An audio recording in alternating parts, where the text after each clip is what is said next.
Na kitu kingine ambacho sitakisahau ni kwamba imeongeza idadi ya marafiki.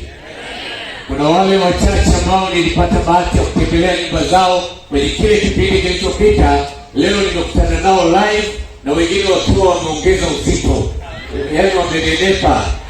Na najua formula ya kunenepa ninaifahamu. Formula ya kunenepa, urefu na mfupi nitupewa na nani? Lakini unene na wembamba ni mahusiano ya mtu na sahani yako. Yaani wewe na sahani yako. Haleluya. Yaani sahani yako na wewe ndio inakufanya uwe mnene au mwembamba. Mtu asikudanganye kwamba mimi mnene tu lakini sili, hakuna hiyo. Sisi tunafahamu ukiwa mnene, ukiwa mwembamba kuna uhusiano na sahani yako. Wanaume mpo? Lakini leo nataka niongee na wale walioko nje ya kanisa kwanza, kule nyuma kule peke yao. Nyinyi wengine nafanya nini? Nanyamaza. Wanaume mpo? Nataka huko ng'ambo ya mto huko. Wanaume mpo? Nitakwenda kuwafanya kuwa wanafunzi.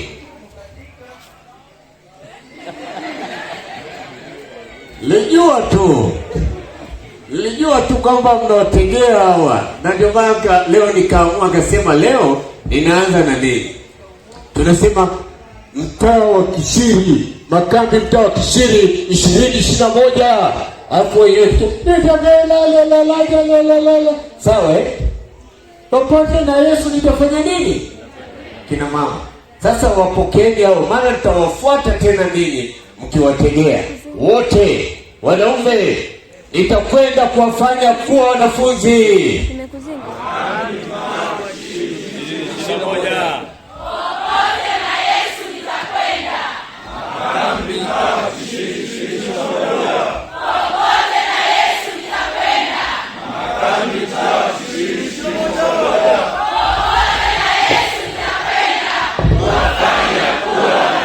Haleluya. Popote na Yesu nitakwenda kuwafanya kuwa nini? Unajua kwenye maisha ya Kristo kuna Wakristo wa aina 4. Na hawa wote wamekuja kwenye haya makambi. Mkristo wa kwanza amekuja kwenye makambi haya, amekuja kupoteza muda. Yaani amekuja, utamkuta ana haja kila mahali. Mara yuko anaenda kununua bigijini, mara anakwenda huko, utamkuta yuko busy. Ukimuuliza pamefundishwa nini? Anasema kuna mtu mmoja pale anaitwa Fue anaongea. Hao wanakuja, wanatoka, hawana chochote wanachotilia maanani. Hao ni mojawapo ya wale ambao wako hapa. Wa pili ni wale ambao kila kinachofundishwa anasema haiwezekani. Mtembee na Yesu, haiwezekani. Niwe mwaminifu, haiwezekani. Kwenye ndoa, haiwezekani. Niwe na lesoni, haiwezekani. Kuna wale ambao kila kitu haifanyi nini? Haiwezekani. Yaani niwe na nyumba nzuri yenye raha, niwe na raha, haiwezekani. Yaani kuna watu ambao kwenye maisha yao kila kitu hakiwezekani. Kuna watu aina hiyo. Nijenge kanisa kama hili, haiwezekani. Kuna watu wengine nafikiri wakati mmeamua kujenga hili kanisa wakahamisha ushirika. Wakahamisha ushirika wakapeleka huko mbali, maana wanasema ifanye nini? Haiwezekani. Lakini kwa Yesu yote anafanya nini? Inawezekana. Kuna wengine ambao kazi yao wanasisimka. Akisikia jambo zuri, nataka niwe na familia nzuri, nataka niwe na mambo mazuri ya Kikristo, anasisimuka. Anasema nikifika nyumbani nitaanza matengenezo, nitafanya hiki, nitafanya kile. Lakini akitoka kwenye ule mlango wa Pasta Shujaa pale wa kutokea pale, yanaishia pale. Lakini kuna Wakristo ambao wanalipa gharama kwa kila dakika wanayoitumia katika maisha yao. Akija kwenye makambi utamuona yuko busy, anashika Biblia, anasoma neno la Mungu, anaandika, hapotezi dakika. Wiki nzima kwake ina thamani. Wiki nzima kwake ni kafara ambayo Yesu ameitoa kwa ajili ya maisha yake. Wiki nzima yuko busy, akitoka akienda nyumbani, akipata kitu anakwenda kuambia wengine, twende tukawafanye kuwa wanafunzi. Kuna watu wa aina hiyo. Wewe uko kundi gani? Jichore chini kwamba wewe uko kundi gani katika mtaa huu wa makambi haya, makambi mazuri, makambi ya mtaa wa Kishiri yaliyopangiliwa, ambayo yako vizuri, yamepangwa vizuri, vitu vinaenda vyenyewe kama mashine. Wewe uko kundi gani katika makundi hayo ya watu wanne? Na usipoamua kuwa kwenye kundi mojawapo ambalo ni hilo la nne ninalolisema, utakuwa kwenye kundi ambalo hutaweza kutembea na Yesu. Hutaweza kutembea na Yesu. Hutaweza kulijenga kanisa lililo imara katika mtaa wa Kishiri. Hutaweza. Na ndio maana lile fungu letu kuu linatuambia maneno yafuatayo. Je, limeandikwa wapi? Yoshua ngapi? 1:9. Yoshua ngapi? 1:9. Yoshua 1 fungu la ngapi?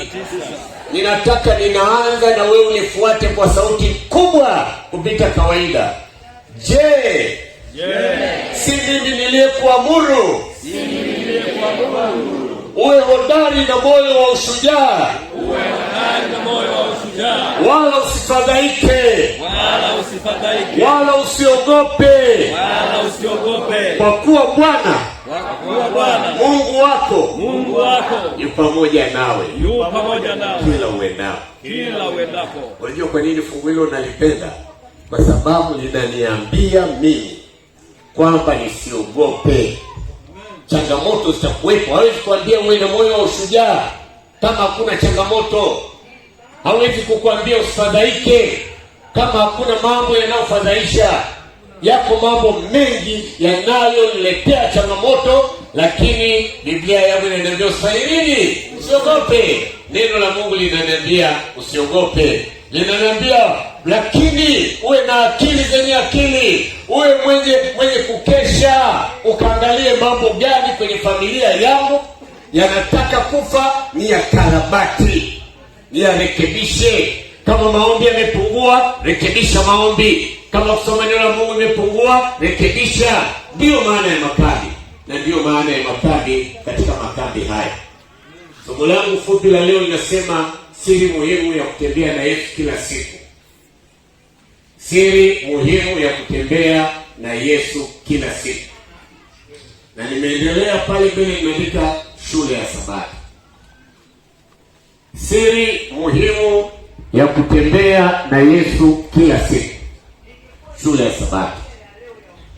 Unajua wengi hapa tumekuwa Waadventista wa Sabato baada ya kujua sisi ni tofauti na makanisa mengine mengi. Yaani tumejua ukweli tukaufuata. Na ndio maana Mungu akatuingiza kwenye shule ya Sabato ili kila siku. Usomaji wa lesoni ni kila nini? Kila siku. Wasio na akili timamu wanafikiria wimbo wa ewe skuli ya Sabato ni wakati wa asubuhi. Hao wana matatizo kwenye akili. Hawajui shule ya Sabato ni nini kwenye maisha yao. Wanafikiria shule ya Sabato ni kipindi cha saa 2 mpaka saa 4 na dakika 45 ndio shule ya Sabato. Hao wanaingia kanisani lakini hawajui kwa nini walikuwa ni Waadventista wa Sabato. Hawajui. Na hawaelewi ni nini kiini na msingi wa kuwa Waadventista wa Sabato. Wale waliozaliwa kwenye kanisa la Waadventista wa Sabato wataenda mbinguni kwa tabu. Nataka niwaambie, maana wana mazoea. hawajui Yesu anataka nini. Wamezaliwa tu wakaingia humo ndani, hawajatoa kafara yoyote.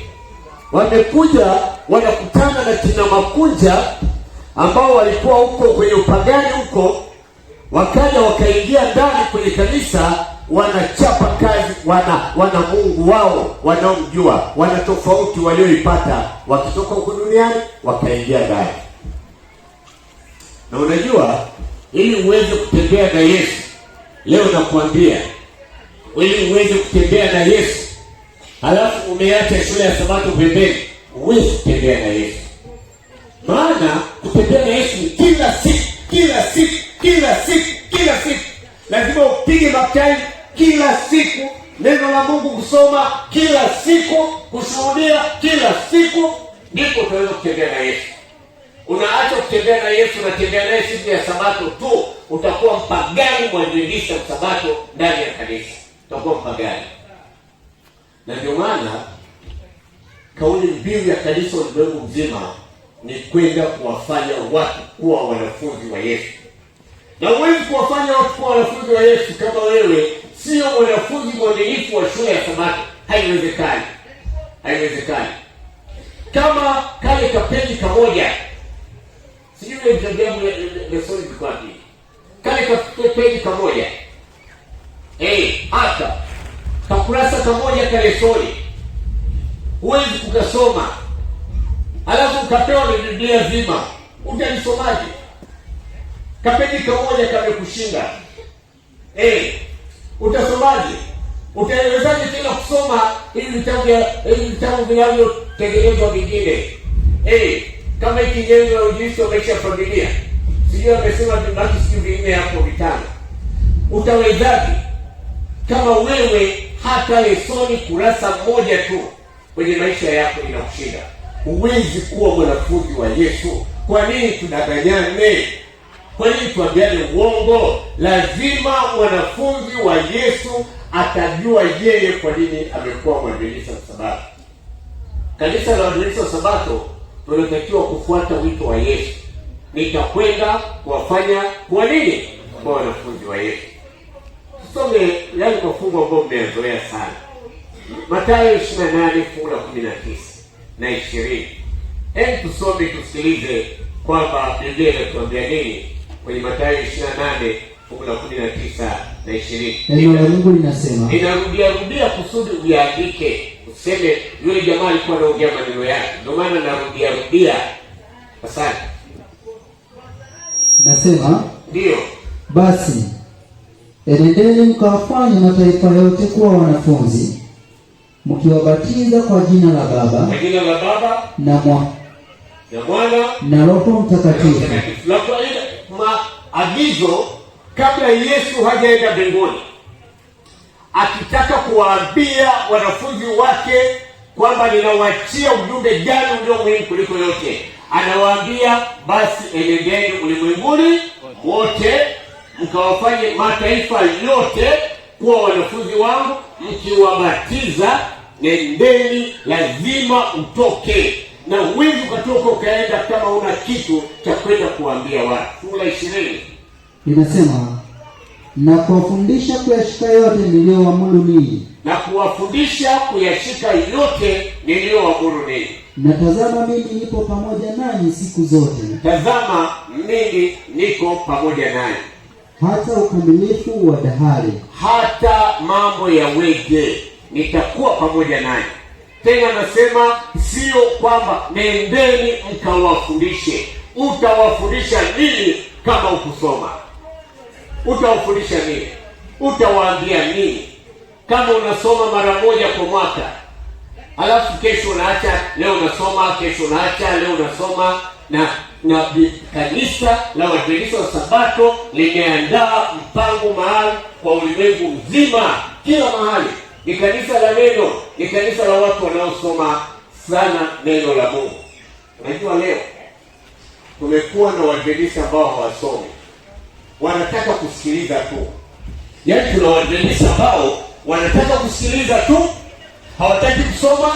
Tuna Waadventista wanaotaka kuombewa tu, hawataki kuomba. Kuna Waadventista wanataka pakiwa na effort, wanataka timu ije ishuhudie, lakini wao wamekaa kanisani wanafikiria kwamba watakwenda mbinguni. Nataka nikuambie, pambana mwenyewe, omba mwenyewe. Nilikuwa nachukua Pastor Makundi alikuwa anawaambia huko tulikotoka huko kwenye makambi mengine. Sasa ombeni, huwezi ukawa imara kama uombi wewe mwenyewe. Wengi hapa mapepo yamewakaa kwa sababu wataombewa na wataendelea kuombewa milele zote kama uombi mwenyewe, kama usomi neno la Mungu. Utaendelea kuombewa. Kama unataka unajiandaa kwenda kuombewa saa zote, wewe acha kusoma neno la Mungu, acha kuomba, acha kwenda kushuhudia. Mapepo yote yatakuwa ni rafiki zako. Maana nuru na giza vikae pamoja. Utakuwa giza. Kitu cha muhimu ambacho tunahitajika kujua ni nini kiini cha imani yetu kama Waadventista wa Sabato. Lazima ujue kwamba mimi nikisema mimi ni Mwadventista wa Sabato, mimi ni nani?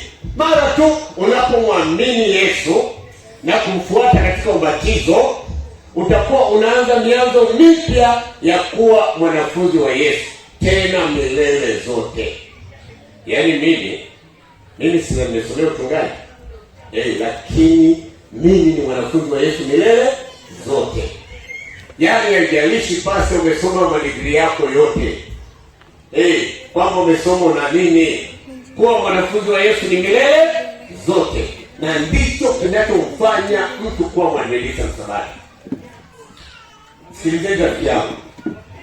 Sisi ni watu wenye dini ya kweli. Kwa Mwadventista namna gani? Sabato. Lakini kutembea na Yesu katika Uadventista wa Sabato ndio changamoto kubwa. Na unajua ni kweli, hata hapa tu wengi tu hapa ambao wangapi hapo walibatizwa kwa sababu walijua Sabato ya kweli. Nyosha mkono. Ndio walijua gani Sabato ya kweli? Nyosha mkono. Tuko wengi.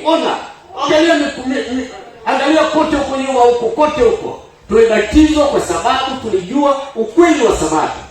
Tulijua Yesu anataka nini. Sasa sikiliza nikwambie, raha ya kuwa mwanafunzi wa Yesu. Kuwa mwanafunzi ni kukubali kuwa chini ya uongozi wa Yesu. Haleluya. Yaani Yesu akikwambia tunavaa hivi, unavaa hivyo. Akikwambia tunakula hivi, unakula hivyo. Ulikuwa unakula nguruwe, unaacha kula nguruwe. Ulikuwa unakula makabali, unaacha kula makabali.